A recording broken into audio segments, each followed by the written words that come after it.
নমস্কাৰ শ্ৰদ্ধেয় ৰাইজ কেইটামান কথা ৰাইজৰ আগত মুকলি কৰি দিয়াৰ কাৰণে কথা কোৱাৰ কাৰণে আহিলো যোৱা কিছুদিন ধৰি আমাৰ মৰমৰ জুবিনৰ ঘটনাটোৰ পাছত চাৰিপিনে বিৰাট ৰাইজ দুখত নিয়মান হৈছে আমাৰো কাৰণে আমাৰ বুকুৰ আপোন মুৰতি একেলগৰ ফিলছফাৰ ফ্ৰেণ্ড গাইড মানুহজনৰ ঢুকোৱাৰ পাছত আমি খুব নিয়মান অৱস্থাত আছো আৰু কিছুমান কথা ক'বলৈ ওলাই আহিছো কাৰণ ইমান বেছি ভুৱা কিছুমান কেম্পেইন হোৱাৰ কাৰণে আমি কথাখিনি ক'ব চেষ্টা কৰিছো শ্ৰদ্ধেয় ৰাইজ মই গুৱাহাটীলৈ যোৱাৰ কথা আছিল আজি কিন্তু ইমানেই বেছি মোলৈ মেছেজ আহিছে আহিলে মাৰিম কাটিম প্ৰায় কেইবা হাজাৰ মেছেজ আহিছে যে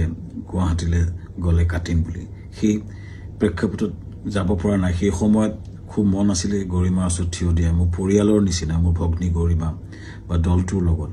এই ঘটনাটোৰ পিছত থিয় দিব পৰা নাই কিন্তু কিয় পৰা নাই ৰাইজ গম পাইছে কাৰণ আমাক থ্ৰেটনিং কৰা হৈছে কিন্তু আসলতে জুবিন গাৰ্গক মৃত্যুত আমি দুখী নেকি এই কথাখিনি খুব কিছুদিন ধৰি ছ'চিয়েল মিডিয়াত কিছুমান ব্যক্তিয়ে টিআৰপিৰ আশাত মামাকে দুখী সজাই কেংগেৰু কাউট পাতি যে নিজৰ ডিগ্ৰী দিলে কিন্তু আচলতে কথাটো কি জুবিন গাৰ্গক আমি কিয় মাতি আনিছিল শ্ৰদ্ধা ৰাইজ আমি যেটো নৰ্থ ইষ্ট ফেষ্টিভেল ডিল কৰো হেতুত উত্তৰ পূবৰ বিভিন্ন সংস্কৃতি বা খাদ্য বা পৰ্যটনৰ প্ৰসাৰ কৰা হয় প্ৰথম 2013 চনত পাতোতে আমি জুবিন গাৰ্গৰ লগতে কথা পাতিছিলো তেখেতেই আমাৰ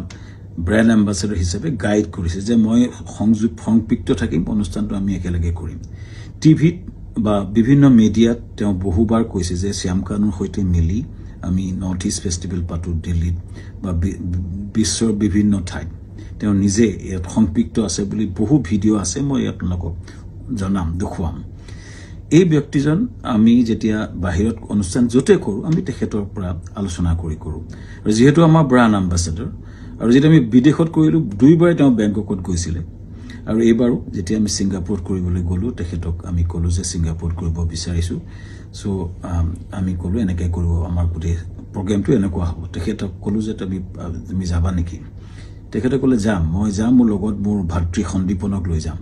আৰু মেনেজাৰ সিদ্ধাৰ্থ যাব আৰু আমাৰ শেখৰ যাব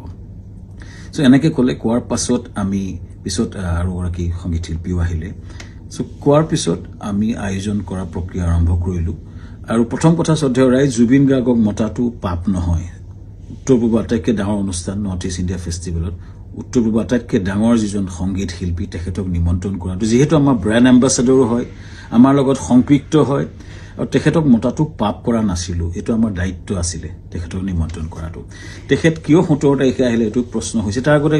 সুস্থ দেহাৰে আহিছে বুলি বহুতে লিখিছে কিন্তু তাৰ দুদিনমান আগতে তেখেতে আমাৰ 7 ছেপ্টেম্বৰত মুম্বাইত তেওঁ খুব ধুনীয়া পাৰফৰমেন্স কৰিছে মুম্বাইত আৰু তেখেতে 1 তাৰিখে নে 3 তাৰিখে দিল্লীত তেখেতে পূজাত এটা অনুষ্ঠান কৰাৰ কথা আছিল সম্পূৰ্ণ কনসাৰ্ট বা মিউজিক্যাল প্ৰগ্ৰাম কৰাৰ কথা আছিল কেৱটা প্ৰগ্ৰাম তেওঁ লাইন হৈছে তেখেতে প্ৰগ্ৰাম কৰি আছিল সো কটিকে সুস্থ দেহাৰে আমি অনাটো আমাক এটা অতি ভুল দোষাৰোপ কৰা হৈছে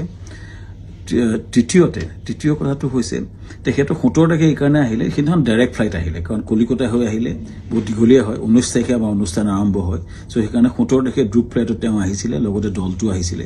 আমি পেন পেচিফিক হোটেলত ৰাখিছিলো আমাৰ যত অনুষ্ঠান হৈছিল তাৰ লগতে সানটেকৰ লগতে পেন পেচিফিক এখন 5 ষ্টাৰ হোটেল সকলো দলটো আমি ৰাখিছিলো ভালকৈ ৰখাৰ চেষ্টা কৰিছিলো আমি তেওঁলোকক কথা পাতিছিলো যে তেওঁ কৈছিলে আমি অলপ জিৰণি ল'ম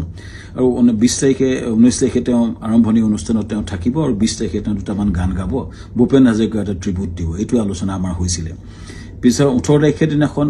19 তাৰিখে আমাৰ অনুষ্ঠান আছিল 18 তাৰিখৰ দিনাখন আমি তেখেত খবৰ কৰিতে শুই আছিল আমাৰ বহুত বিভিন্ন উত্তৰ পূৰ্ব মানুহ আছিল তেওঁৰ লগত তেওঁ ভায়েক আছিল আৰু তেওঁ সিদ্ধাৰ্থ আছিল মেনেজাৰ আৰু দল আছিল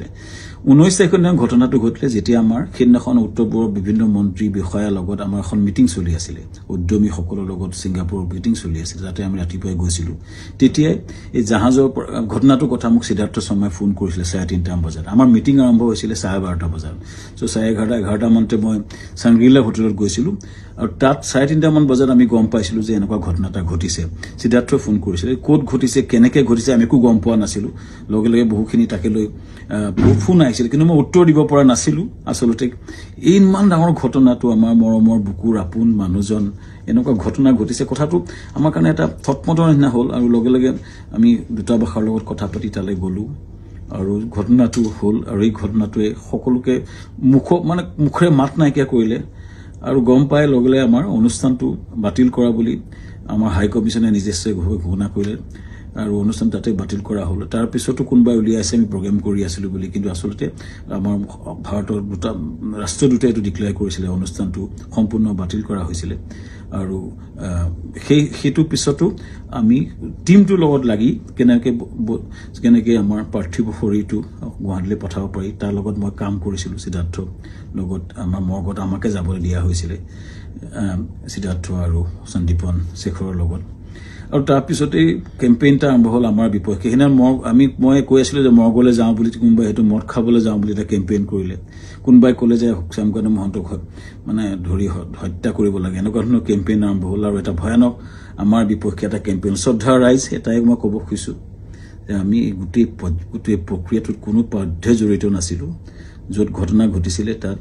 12-13 মান অসমীয়া সমাজৰ লোক আছিলে আৰু বিভিন্ন দলটো আছিলে যেতিয়া ঘটনাটো ঘটিছিল তাৰ বহু দূৰত আমি আছিলো আমাৰ দলটো বহু দূৰত আছিলে